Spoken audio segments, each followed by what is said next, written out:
हाँ हो गया क्या, दे दी एडिंग, चित्र बना लिया।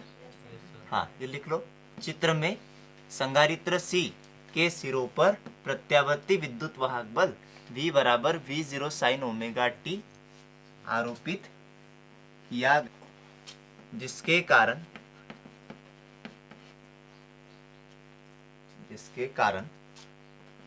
परिपथ में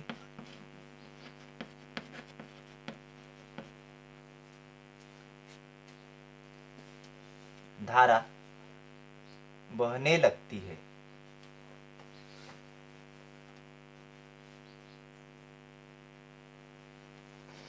जिसके कारण परिपथ में धारा बहने लगती है। अब बात किसकी आती भाई, कलांतर की।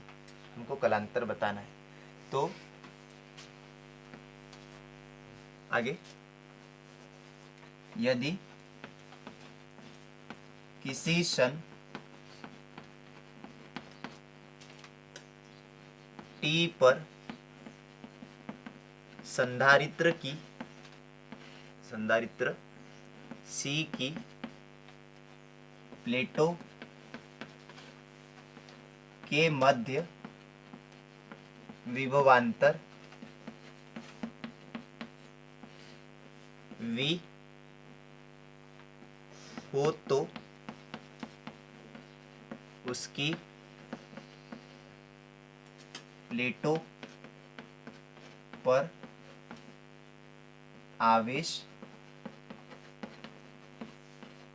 अगर हम मान ले इसकी प्लेटों के बीच विभवांतर कितना है V है, तो इसकी प्लेटों पर आवेश कितना होगा, क्या होता है सूत्र भाई, Q बराबरी से CV। इसकी प्लेटों पर आवेश Q बराबरी से CV होगा। संधारित्र में अपन ने पढ़ा है ना। तब आवेश आया तो धारा निकाल लेंगे, तब परिपथ में धारा, तब परिपथ में धारा का सूत्र किसे कहते हैं, यहाँ अपन ने Q का मान CV लिखा था, ठीक है, C बाहर निकल गया dV/dt। अतः हम कह सकते हैं कि परिपथ में जो धारा का मान है वो विभव परिवर्तन की दर पर निर्भर करता है। अब जब परिपथ में विभव शून्य होता है, विभव का मान शून्य होता है, तो विभव परिवर्तन की दर अधिकतम होती है। मतलब dV/dt बराबरी से क्या होगा, मैक्सिमम, अधिकतम होता है। और जब विभव परिवर्तन की दर अधिक होती है, तो इस समीकरण से हम कह सकते हैं कि धारा भी क्या होती है, अधिकतम होती है। इसका मान अधिक तो इसका मान भी क्या होगा, अधिक। तब जो धारा होती है उसका मान भी अधिकतम होता है। इसके विपरीत जब परिपथ में विभव का मान अधिकतम होता है तो विभव परिवर्तन की दर शून्य होती है, ठीक है। और dV/dt का मान शून्य होता है तब धारा का मान भी क्या होता है, शून्य होता है। अब यहाँ पे देखो बात क्या आ रही, विभव का मान जब शून्य होता है तो धारा का मान क्या होता है, अधिकतम होता है ना। और जब विभव का मान अधिकतम होता है तब धारा का मान शून्य होता है। मतलब दोनों समान कला में नहीं होते। हम कह सकते हैं विभव और धारा दोनों समान कला में नहीं होते। कैसा होता भाई, कौन आगे होता, धारा क्या होती आगे, ये 0 पे है, धारा क्या है आगे। तो हम क्या कहेंगे कि केवल धारिता वाले प्रत्यावर्ती परिपथ में धारा I विभवांतर V से अग्रगामी होती है। आगे को क्या बोलते हैं, अग्रगामी होती है, लीडिंग, है ना। और यानी तो उल्टा पढ़ो, उल्टा क्या पढ़ेंगे भाई, कौन पीछे है, धारा आगे है तो विभवांतर क्या है पीछे। तो हम कहेंगे कि केवल धारिता वाले परिपथ में विभवांतर V धारा I से पश्चगामी होती है। ऐसा भी अपन पढ़ सकते। कलांतर समझ में आया ना। हाँ लिखो आगे इसके नीचे, नहीं तो ऐसा लिख लो, ये लिख दिया। हाँ। जब आगे धारिता C के सिरों पर, धारिता C के सिरों पर आरोपित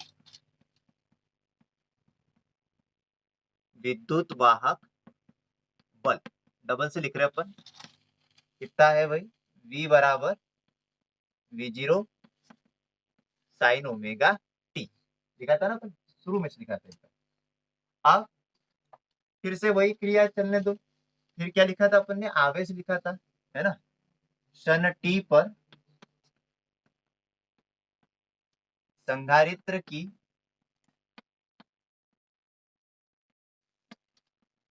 प्लेटों पर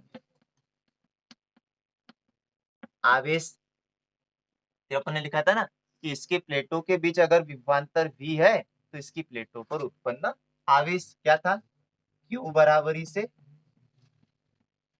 cv, है ना, बराबरी से c जैसा का वैसा v का मान यहां से देख के लिख लेंगे अपन, v0 साइन ओमेगा t लिख दिया। बात समझ में आ रही है, अभी अपन ने किया था ना वही चल रहा है, बस v की जगह क्या लिख दिया, मान रखा उसका। फिर उसके बाद क्या निकाला था, धारा। तब परिपथ में धारा, धारा का फार्मूला I बराबरी से dq अपॉन dt।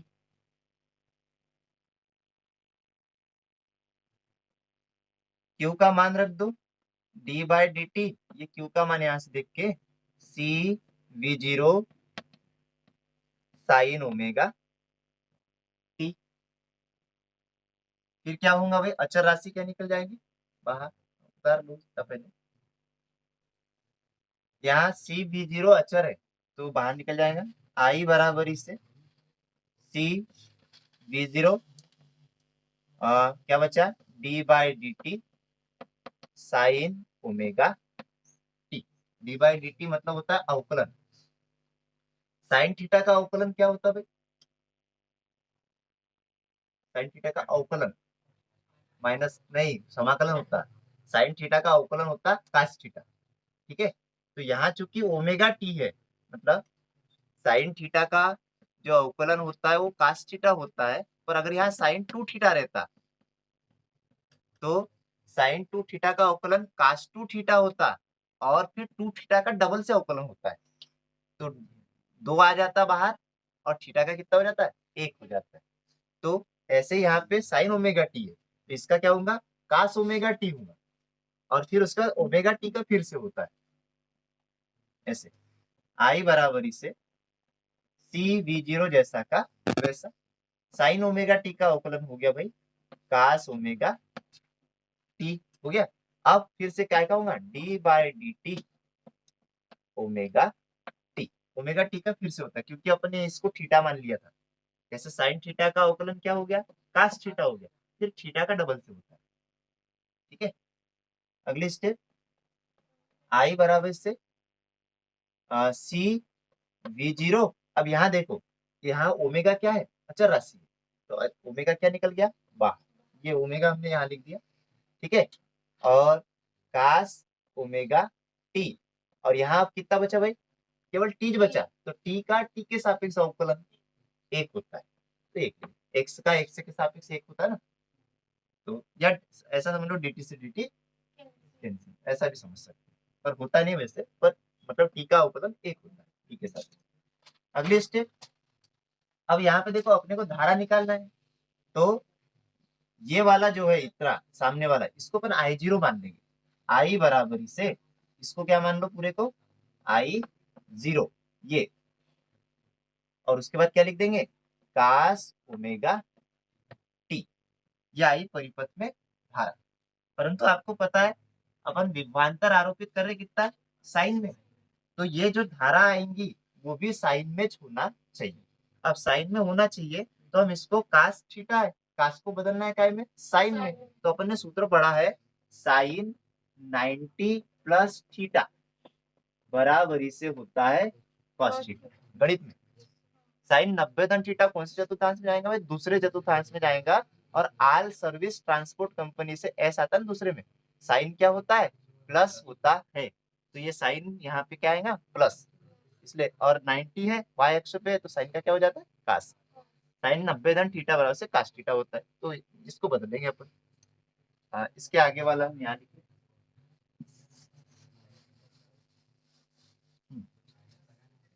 आई बराबरी से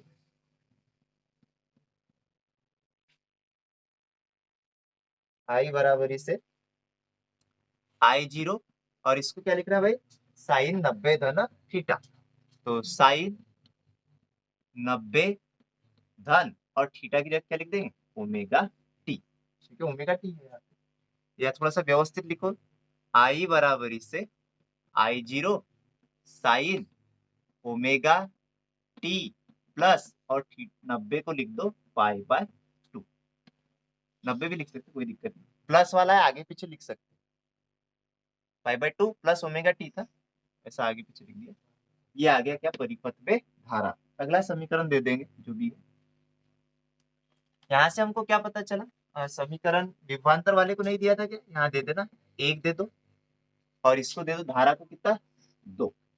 अब समीकरण 1 और 2 से देखो, पता चला ना यहाँ पे कौन कितना था, ओमेगा टी, और यहाँ है ओमेगा टी प्लस पाई/2। पाई/2 बढ़ गया, और ये पाई/2 कहलाता है कलांतर। मतलब हम कह सकते हैं कि धारा जो होती है वो पाई/2 कलांतर से, विभवांतर से अग्रगामी होती है, 90 अंश से अग्रगामी होती है, पता चला ना। हाँ देखो यहाँ नीचे, कलांतर से अग्रगामी होती है, अग्रगामी होती, ठीक है। अब ये अपना चित्र ए है, इसमें देखो ये जो लाल वाली लाइन है ये धारा को दर्शाती है। धारा का अधिकतम मान यहाँ पे I0 है ना, विभवांतर का मान 0 है यहाँ पे, पर धारा का मान क्या है, अधिकतम होता है। और जब विभवांतर अधिकतम होता है, यहाँ पर देखो विभवांतर अधिकतम है इस बिंदु पर, तो धारा क्या है यहाँ पे, शून्य। जहाँ विभवांतर अधिकतम होता है धारा क्या होती है, शून्य होती है। ये लाइन यहाँ से जाना था बीच में से ऐसी, ठीक है। और जहाँ विभवांतर शून्य होता है वहां धारा देखो क्या होती है, अधिकतम होती है, दिख रहा है ना। तो यहाँ से पता चलता है। इसका अपन फेजर आरेख बनाए, बना लो, इसको बनाए, हाँ बना लो। और चित्र बी भी बनाएंगे अपन, हाँ कलांतर बताएगा। धारा अग्रगामी होती है, ये ऐसा, और ये विभवांतर बी है, ये धारा आई है, और दोनों के बीच 90 अंश का कलांतर होता है। ऐसा बना सकते हैं, देखो चित्र से दिख रहा होगा ना, धारा कैसे आगे है, विभवांतर कैसे पीछे, 90 अंश से। या एक और ऐसा भी बना सकते हैं, ये इधर अपन धारा बना लेते हैं, और ये विभवांतर भी, धारा आई, ये 90 अंश यहाँ पर पश्चगामी। फेजर आरेख जो अपने यहाँ पे बनाया था ना पहले वाले, इसमें V और I दोनों समान कला में थे, पर यहाँ पे क्या है, कलांतर है 90 का। तो यहाँ पे तो देखो पहले चित्र में आपको दिख रहा होगा, ये V वाला सदिश है और ये I वाला सदिश है। तो I वाला सदिश आगे है ना 90 से, यहाँ देखो ये I वाला है और ये V वाला है, ये नीचे है, मतलब ये क्या है, पीछे है। 90 अंश से क्या है, विभवांतर पीछे, दोनों का मतलब एक है। इसको चित्र बी नाम दे दो, ये फेजर आरेख है। ये पहला वाला चित्र क्या बताता है, विभवांतर V तथा धारा I का समय t के साथ में परिवर्तन बताता है। उसके बाद में I0 जहां अपन ने वो नहीं लिखा, जहां I0 बराबर क्या था भाई, जहां I0 बराबर क्या, हम इसको I0 लिखा था अपन ने, CV और ओमेगा 0, ऐसा था ना वो, C V0 और क्या था, ओमेगा।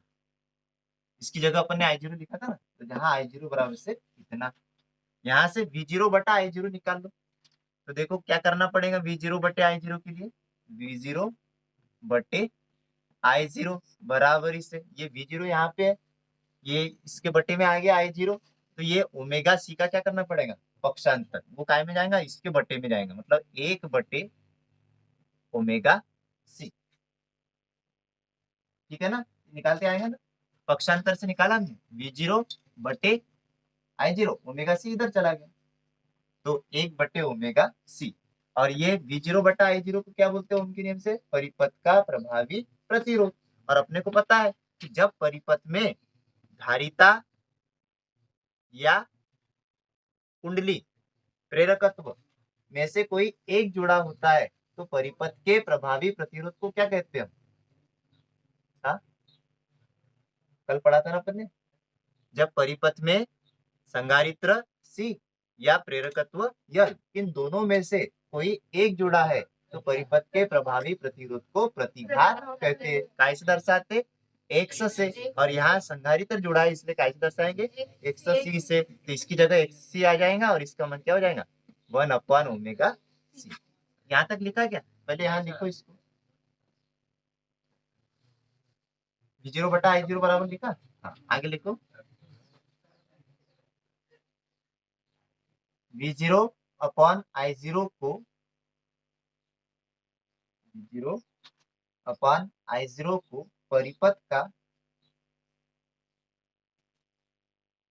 V0 अपॉन I0 को परिपथ का प्रभावी प्रतिरोध,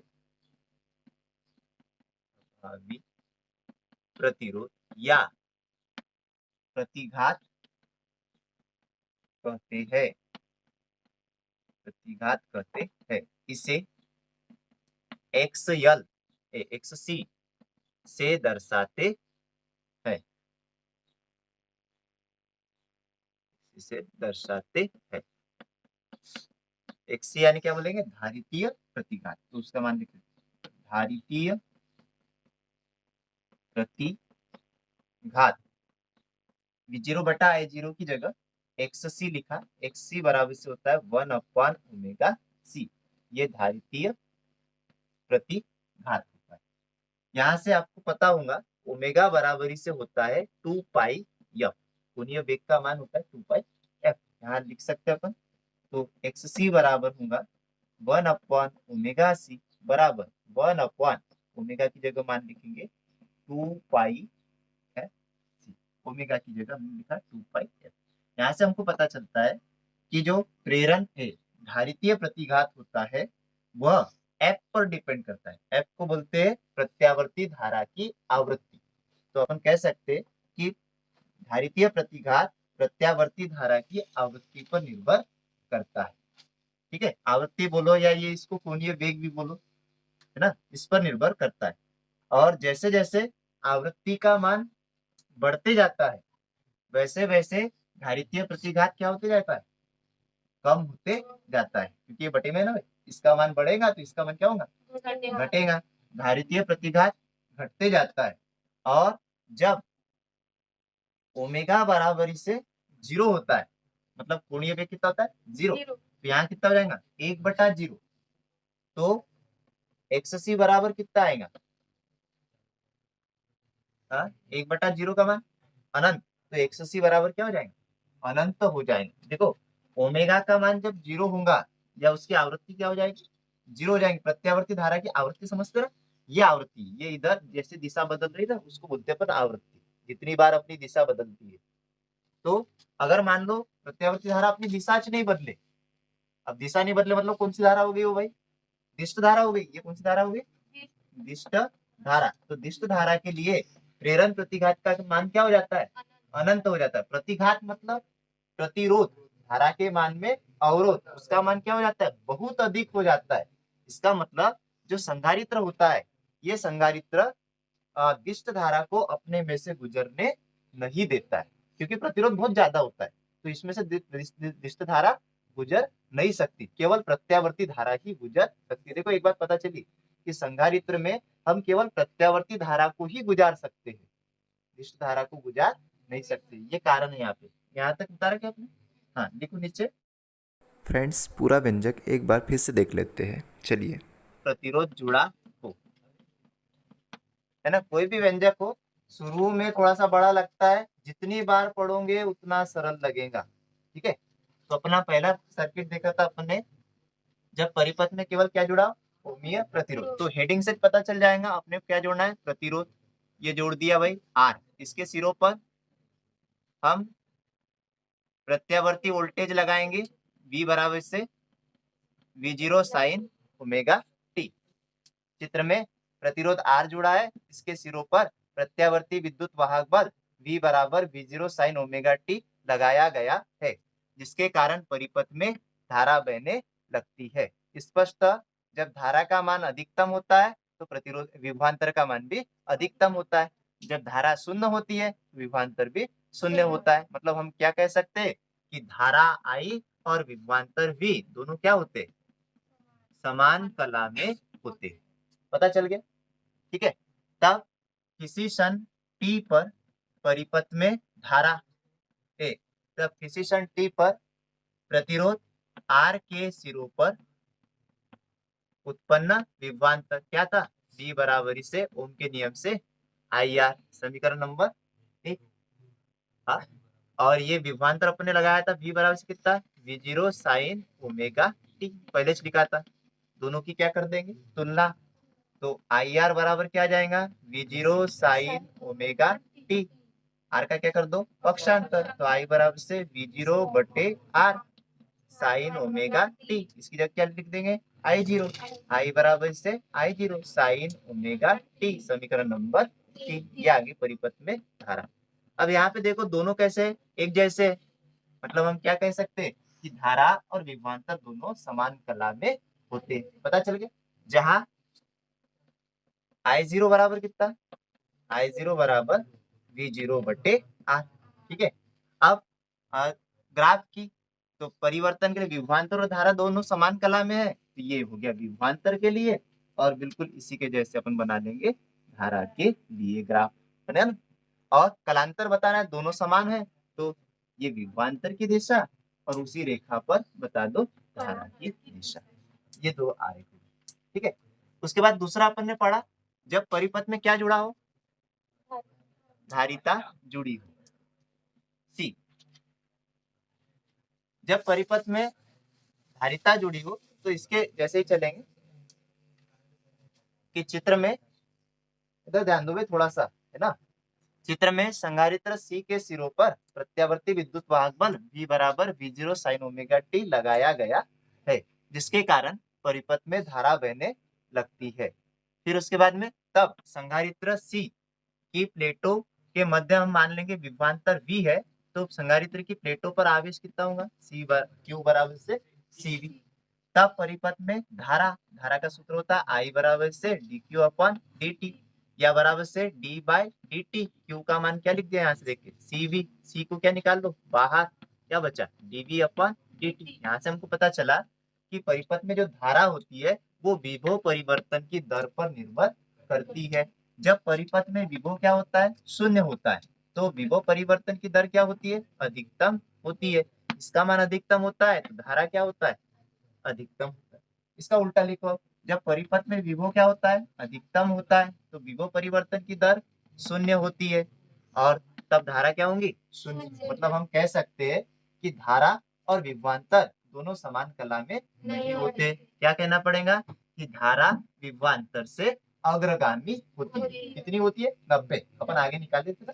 हाँ, अब देखो यहाँ पे धारा निकालना है, विभवांतर का मान तो यह है, अपने को I बराबर निकालना है, तो उसके लिए यही क्रिया डबल से चलने दो, है ना। संधारित्र की प्लेटों पर आवेश Q बराबर से क्या, C V की जगह V0 साइन ओमेगा टी, ठीक है।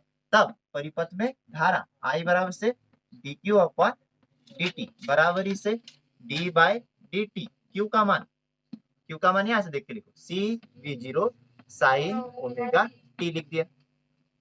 अचर राशि बाहर निकल जाएंगे, I बराबर से CV0 निकल गया बाहर, क्या बचा d by D T sign omega T. Sign omega T का समाकलन अवकलन CV0 साइन ओमेगा टी का क्या होता है, कास ओमेगा टी, और फिर ओमेगा टी का डबल से होगा तो उसका क्या आएगा, ओमेगा।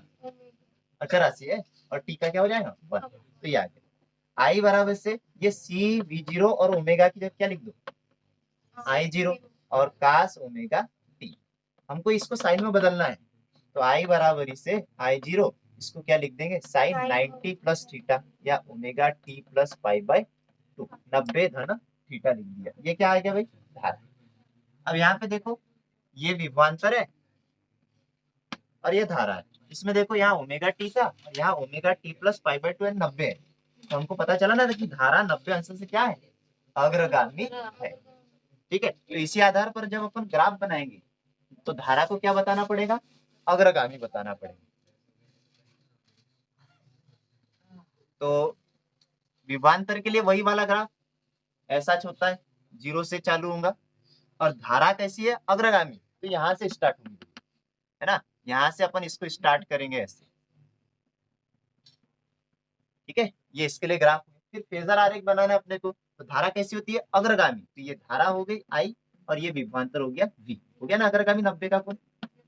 या एक तरीका और है, विभवांतर बना लो इधर, नहीं, इधर धारा बना लो ऐसी क्षैतिज, तो ये विभवांतर किधर बनाना पड़ेगा, नीचे। यहाँ भी कितने का, 90 अंश का कोण है, पर ये किधर है, धारा विभवांतर भी पीछे है। इसको क्या बोलेंगे, धारा आई विभवांतर वी से 90 अंश अग्रगामी। और इसको क्या बोलेंगे, विभवांतर वी धारा आई से 90 अंश पश्चगामी है, ऐसा बोलेंगे। जहाँ पे आई जीरो क्या लिखा था, आई जीरो बराबर से लिखा था ये सी we zero omega, C we zero omega. यहाँ से इसका पक्षांतर करो, देखो आई जीरो जैसा का वैसा ओमेगा सी बटे में आ गया, बराबर से क्या बच गया, वी जीरो। अब आई जीरो का पक्षांतर करो तो 1 ओमेगा सी बराबर वी जीरो बटा आई जीरो। इसको बोलते हैं परिपथ का प्रभावी प्रतिरोध। और धारिता जुड़ी है इसलिए इसको क्या बोलेंगे, प्रतिघात। एक्स सी से दर्शाएंगे, एक्स सी बराबर से होता है 1 ओमेगा सी। ठीक है, धारितीय प्रतिघात।